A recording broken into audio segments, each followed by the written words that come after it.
Chenonceau, sur les bords du Cher, est l'un des joyaux du Val-de-Loire. Pour son château, évidemment, avec ses jarches qui enjambent la rivière du Cher, mais aussi pour ses jardins remarquables, fruits d'une histoire passionnante que nous allons explorer aujourd'hui en compagnie de Charlène Potillon, historienne de l'art et spécialiste des jardins.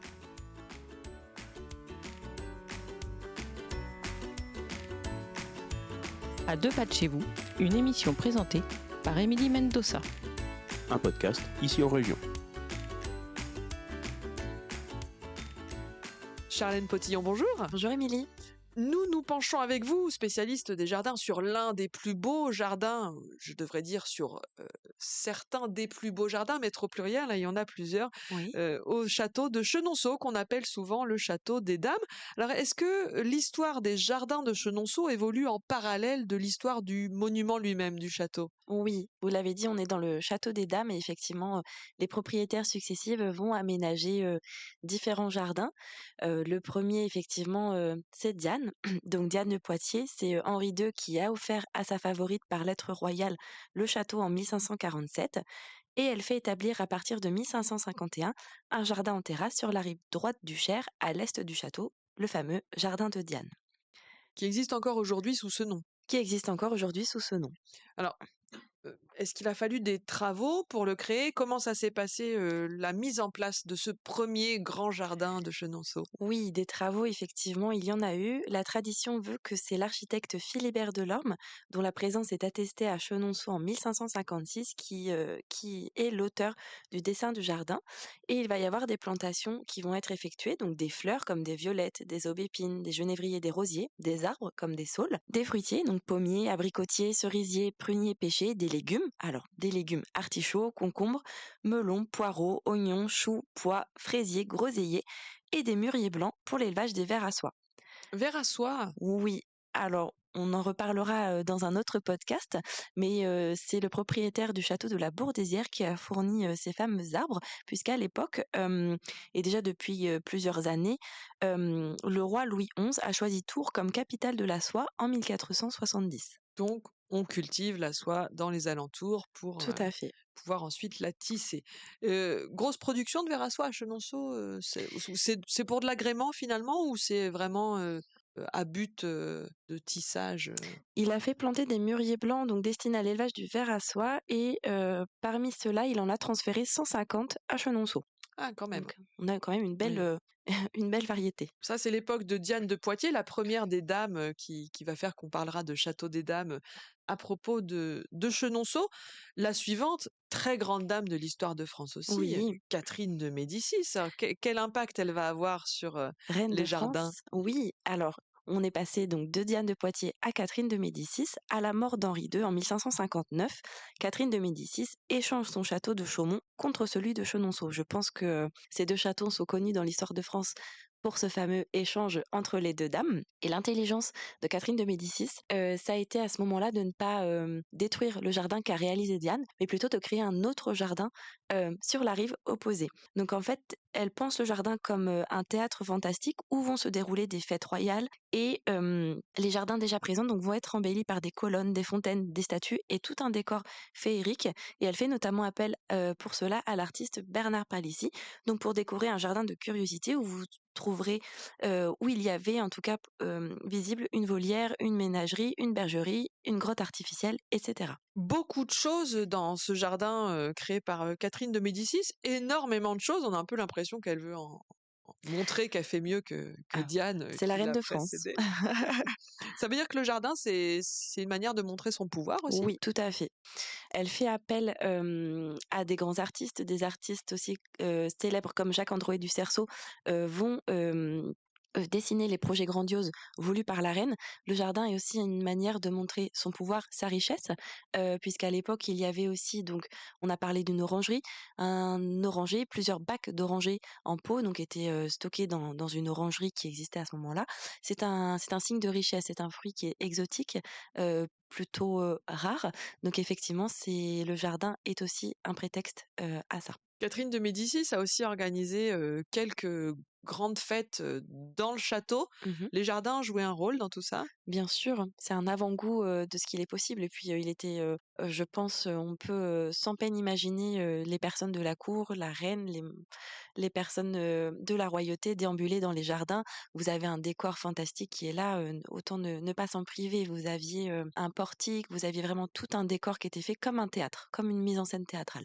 Ouais, une vraie mise en scène de la nature. Diane de Poitiers, Catherine de Médicis, que se passe-t-il ensuite dans ces jardins de Chenonceau dans les siècles suivants? Alors ensuite, les jardins sont délaissés, notamment au XVIIe siècle, mais le domaine va recouvrir sa splendeur en 1733, lorsque Claude Dupin, mais surtout sa femme, Marie-Madeleine Fontaine, vont prendre possession des lieux et vont réaliser d'importants travaux pour réaménager les jardins. C'est l'une des autres personnes importantes, l'une des autres dames du château de Chenonceau. Au début du XIXe siècle, c'est René Vallée de Villeneuve qui fait remodeler l'un des jardins créés par Catherine de Médicis en jardin irrégulier. Il faut savoir qu'à cette période, c'est la mode. Alors, on a longtemps donné à ces jardins irréguliers l'appellation de jardin à l'anglaise. C'est une appellation qui date du 19e siècle. On peut parler d'un jardin irrégulier, tout simplement.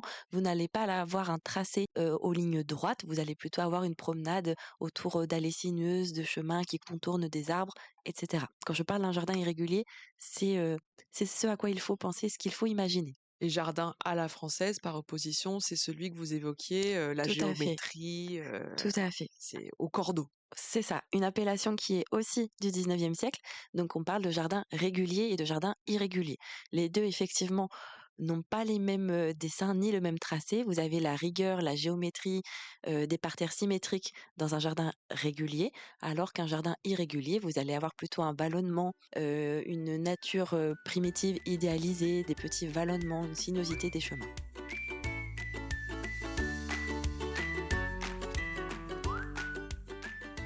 À deux pas de chez vous, un podcast ici en région.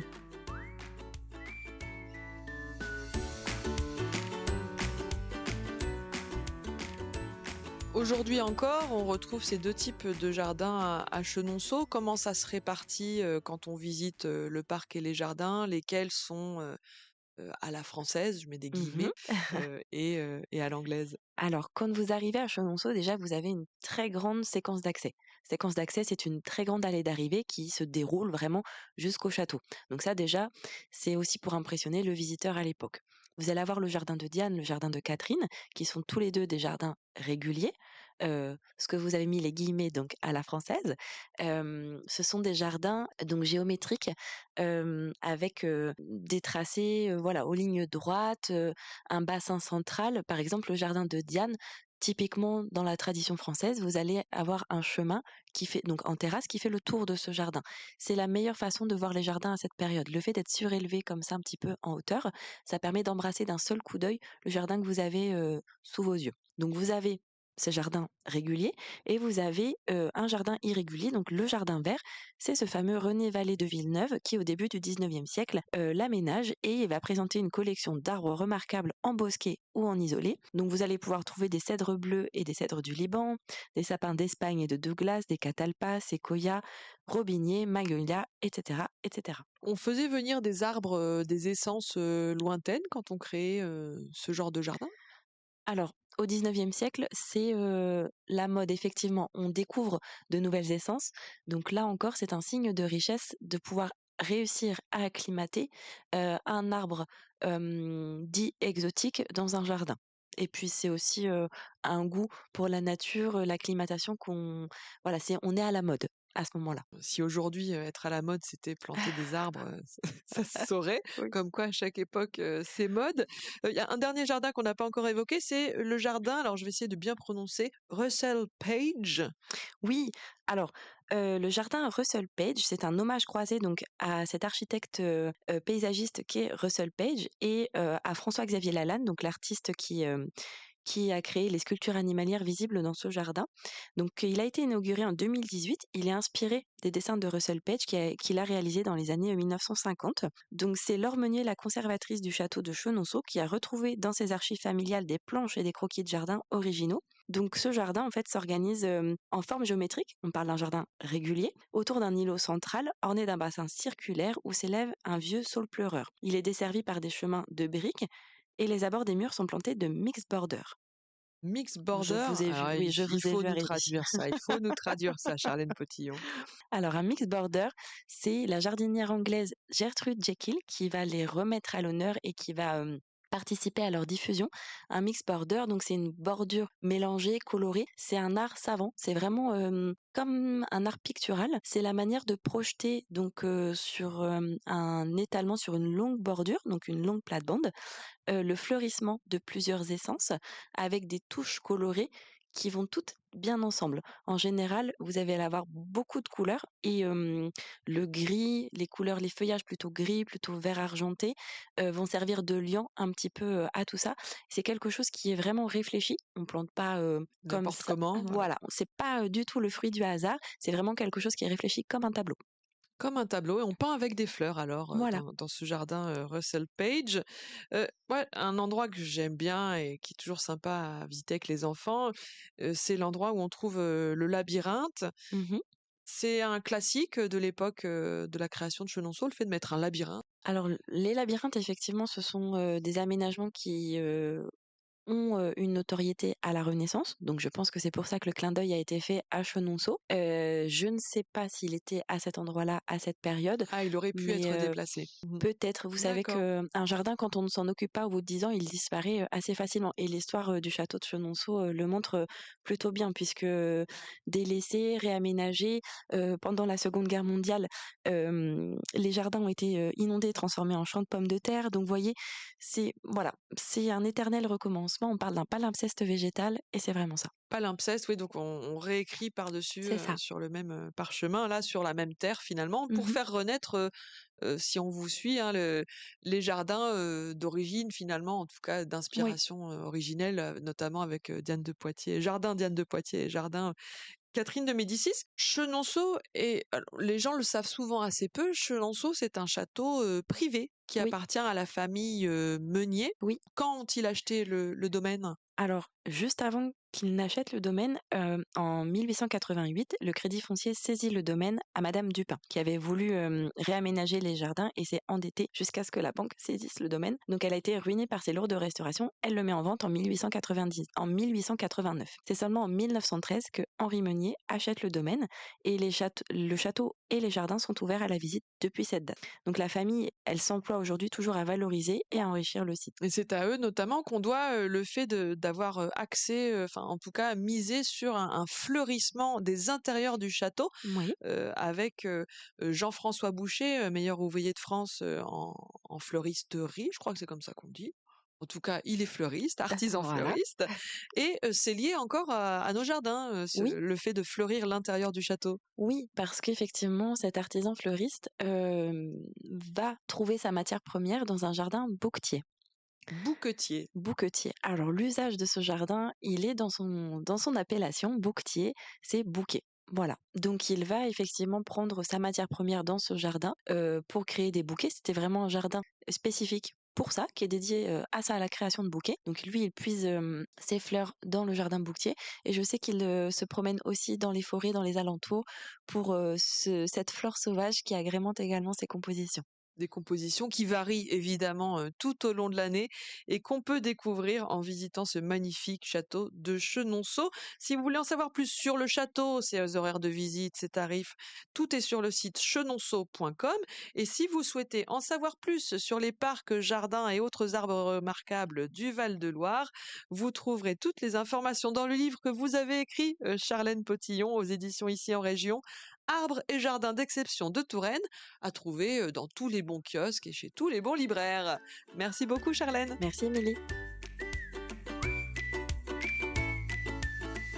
C'était À deux pas de chez vous, présenté par Émilie Mendoza. Retrouvez tous nos livres, articles, podcasts et vidéos sur notre site internet icienregion.fr.